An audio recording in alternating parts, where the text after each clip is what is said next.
Last time, due to time constraints of this program, I was so quick to ask that comparatively today's Muslims are contributing less in the field of technology, science, and theology. Some say this dunya is not for the Muslims, that's why non Muslims are contributing more in worldly matters and getting applause.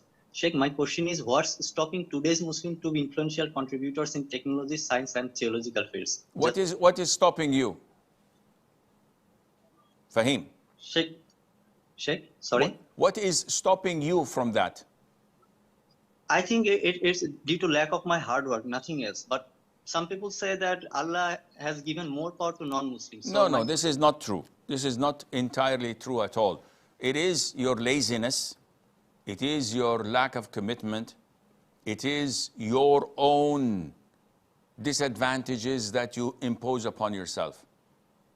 And why did I ask you this question and turn the table on your head? Because we're very good in this. We're very good in criticizing the Muslims and those around us and failing to see our own flaws and shortcomings in the mirror. And this is what this program is about. How to deal with people's mistakes and errors.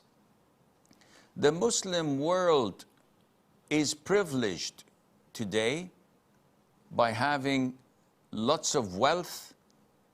They are having the latest of technologies, and we're almost as close as the first world countries in almost everything, almost. What we lack is sincerity in doing what we do for the sake of Allah. Because most people do what they do for the sake of the chair they're sitting on, the position they're assuming. And this is why we have corruption, we have bribes, we have deceit and lying. Sometimes when I go to the Netherlands, for example, or to Belgium, and I go downtown, and I see the brick roads, to know that these were built 300 years ago, I'm shocked. When I look at the old buildings, 200, 300 years old, still in good shape, while our own buildings, after 5 or 10 years, start to leak from rainwater or get burnt easily for any reason or the other. It shows the lack of planning, the lack of sincerity among the Muslims. With the grace of Allah, we have the best of minds.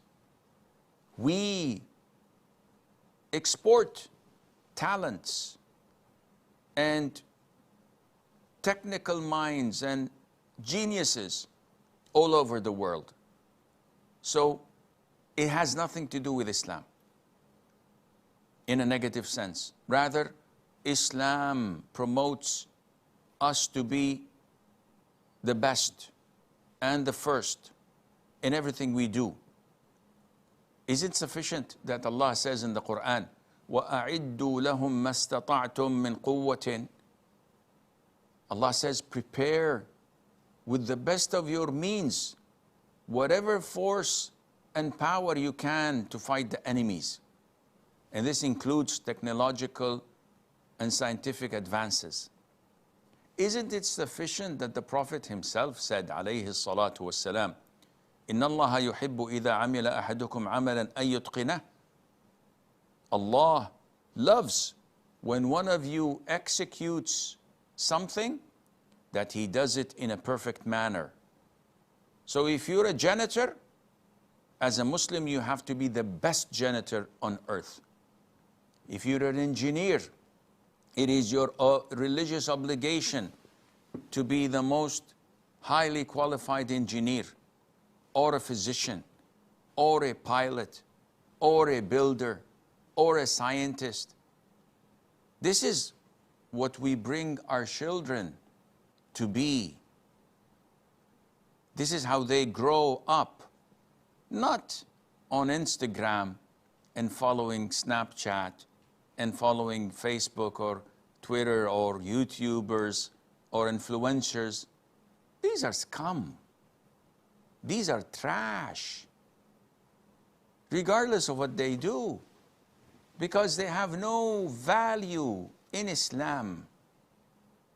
all what they do is show their skin and their filth and their immodest behavior. We know, and they know, that they're nothing. So you cannot blame Islam for any of this. We have to look in the mirror and start pointing fingers at the right person, which is me.